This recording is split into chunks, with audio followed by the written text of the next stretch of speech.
Assalamualaikum warahmatullahi wabarakatuh dan salam sejahtera. Hari ini kita akan membincangkan satu topik yang sangat penting, iaitu rasuah dalam kalangan tokoh politik dan korporat. Rasuah ini bukan sahaja salah dari segi undang-undang, tetapi ia juga memberi kesan kepada institusi, masyarakat dan negara.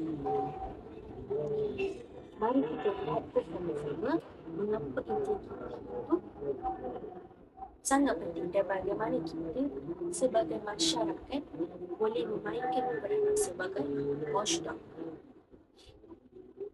Yang pertama, kesan kepada institusi. Rakyat mula hilang kepercayaan kepada kerajaan, badan penguasa dan syarikat korporat.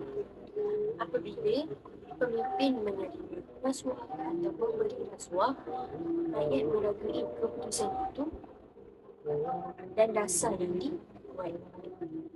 Seterusnya, rasuah juga menyebabkan institusi itu menjadi lemah kerana keputusan yang dibuat itu bukanlah untuk rakyat semata-mata, tetapi keputusan itu dibuat untuk kepentingan peribadi sendiri. Tambahan pula, ia melemahkan etika profesional kerana budaya ikut-ikut saja mula wujud dalam kalangan pegawai dan staf. Kesan yang kedua, kesan terhadap masyarakat.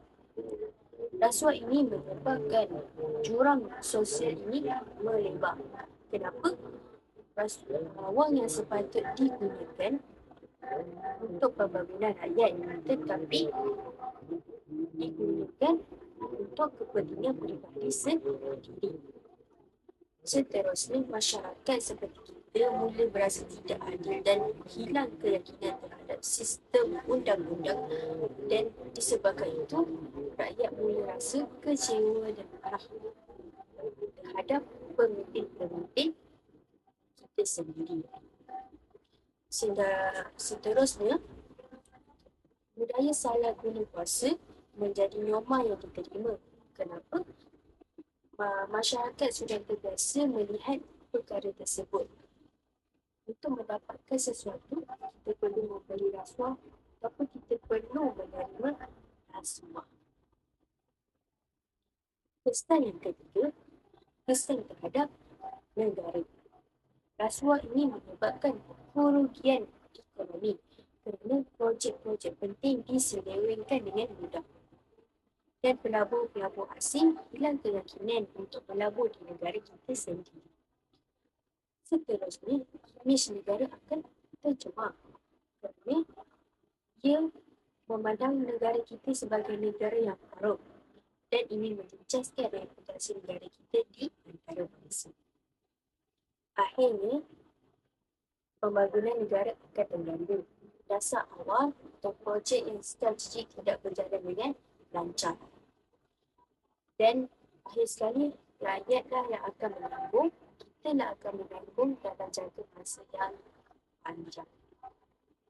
Sebenarnya, rasuah ini bukan sahaja merosakkan institusi dan ekonomi, tetapi juga melemahkan kepercayaan masyarakat.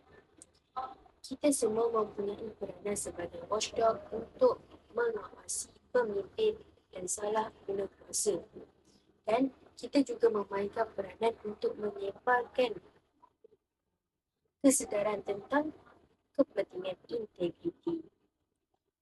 Nasihat saya, pilihlah pemimpin yang berintegra dan berintegriti dan sokong sistem takbir urus yang jujur dan amanah. Pastikan generasi akan datang hidup dalam keadaan yang lebih adil dan bersih daripada rasuah. Terima kasih kerana menonton. Itu sahaja daripada saya. Jangan lupa untuk kongsikan video ini agar lebih ramai sedar tentang bahayanya rasuah. Assalamualaikum warahmatullahi wabarakatuh.